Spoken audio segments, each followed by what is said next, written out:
આટલે જ ને અમારે હોવું પડે ને. અરે નીચે અંદર પડ્યો. અંદર અંદર અંદર. જો જો અંદર. હે અરે બહુ કરી આમ તો એને મારે દવા કરવાની હતી. બારો આવજે હલકો લઈ આવો ભાઈ. લગભગ બારો આવજે અંદર નહીં જાય.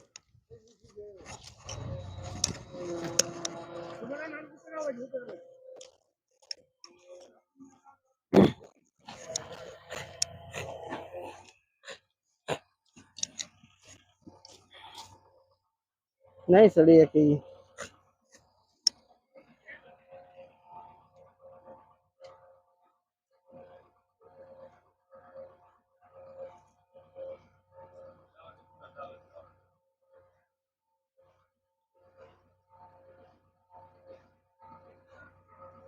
ભલા આવતો ભલા આવતો.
હા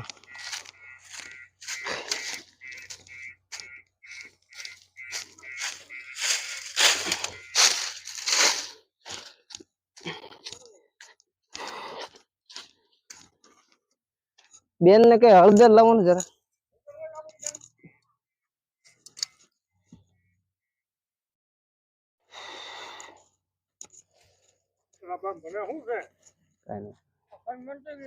આ ફંડ ના માંડે આ જળ આપ ગણાય બિનજરી આવે થઈ જાય. આપણે આપણી રીતે મહેનત થોડી કરવી. હા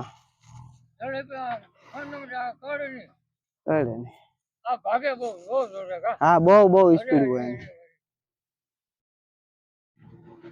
મિત્રો. કુવામાંથી નીકળતા વખતે જેસીબી ના પાવડામાં આવી ગયેલું અને બે જગ્યાએ ઘાયલ થઈ ગયો છે. સાપ છે રેડ સ્નેક આપણે જે ધામણ કહી પીળિયા નામે આપણે ઓળખીએ છીએ.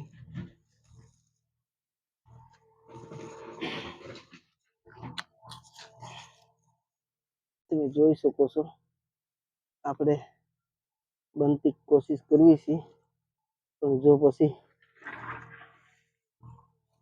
બસી જાય તો એના ભાગ.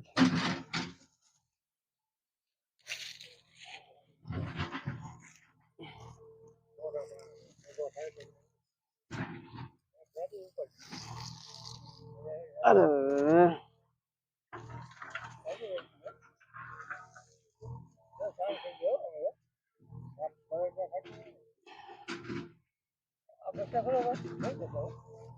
કોને ખબર હવે ભાઈ ગયા હોય એના બીજું હું.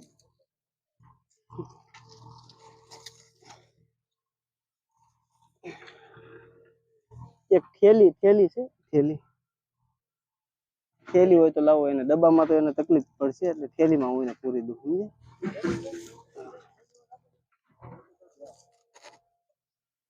મિત્રો તમે જોઈ શકો છો આપણે એને હળદર પણ લગાડી દીધી. નાની બેન થેલી હોય ને આપી દો ને, તો આપણે એને સુરક્ષિત રીતે એના અનુકૂળ વાતાવરણમાં આપણે રિલીઝ કરીશું.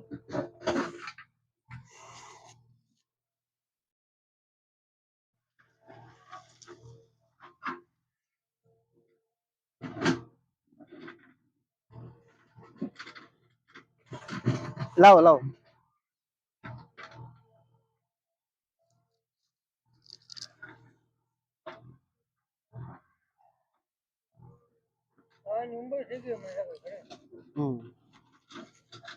લાવો મને અંબાવો, અંબાવો મને વાંધો નહીં. નાની થેલી પડશે એવું લાગે. હા મોટી છે તો હોય તો વધારે સારું. એમાં શું છે, આ વિશાળ કાય છે ને અને ઘાયલ થઈ ગયો છે ને, નકર તો આગળ ગુંડલું વળી જાય. સમજે?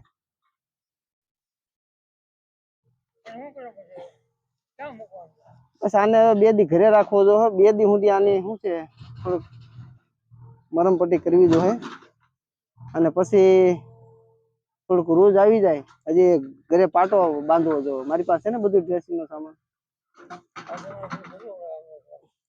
હે હા કરવું પડે, સેવા કરવી તો પૂરી કરવી, નકર પછી કોઈ મતલબ નથી એમ. હા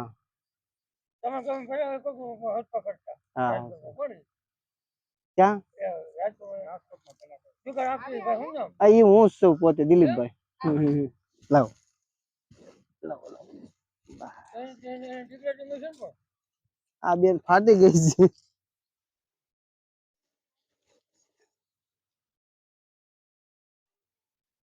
પ્લાસ્ટિક ની હોય ને, પ્લાસ્ટિક ની કોથળી.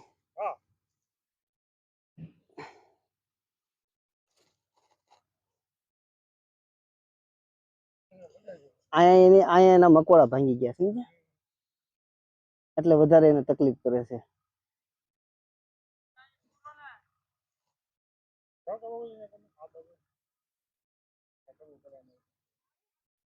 હાલ છે, લાવો.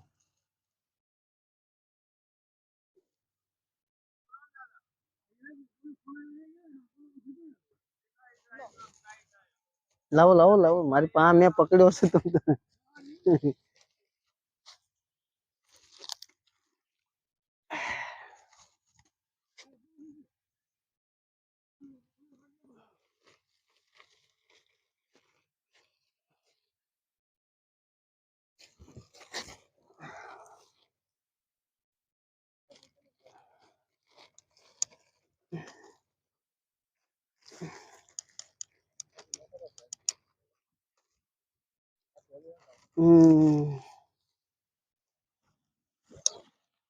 સારી પેલી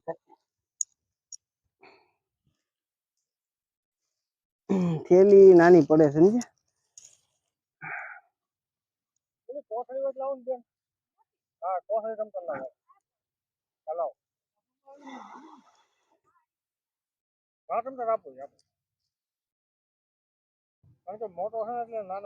એમ થાય. આ બસ લાવો, એની જરૂર છે. ઉપર પડાવજો, કોઈ ન પાડે ને માથા કુટ થાય. થોડો થોડો સેડા ઉપર પાડો.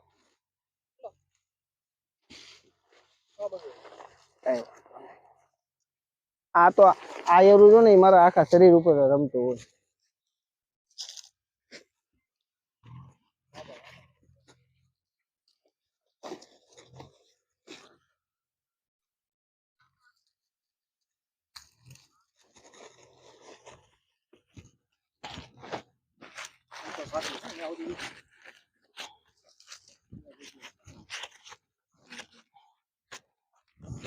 પણ એ નીકળવાનો હોય નથી રે, સમજે બિચારા.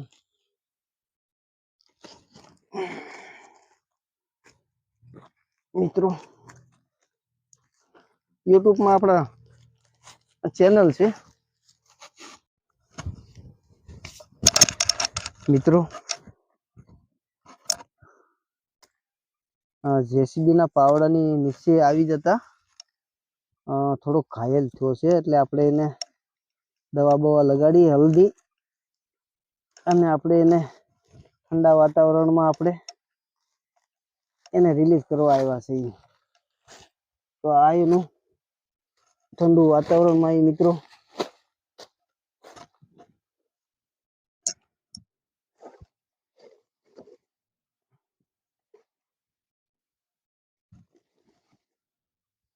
તેના પર્યાવરણમાં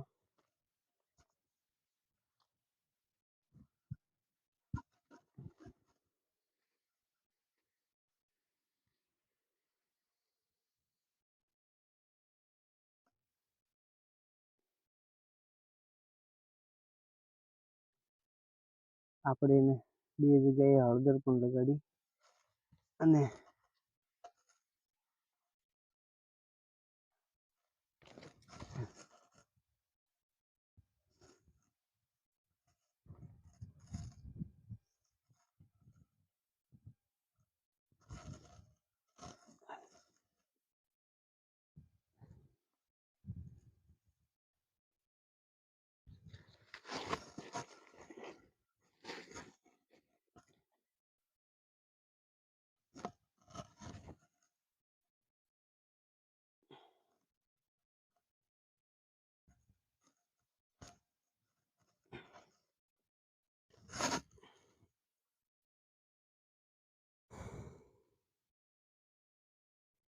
પાણીમાં જાય મિત્રો તો એને થોડુંક ઠંડુ વાતાવરણ, એને જીવજંતુ સતાવે નહીં, બસ પર્યાવરણમાં તે સુરક્ષિત રીતે બાકીનું જીવન વિતાવી શકે.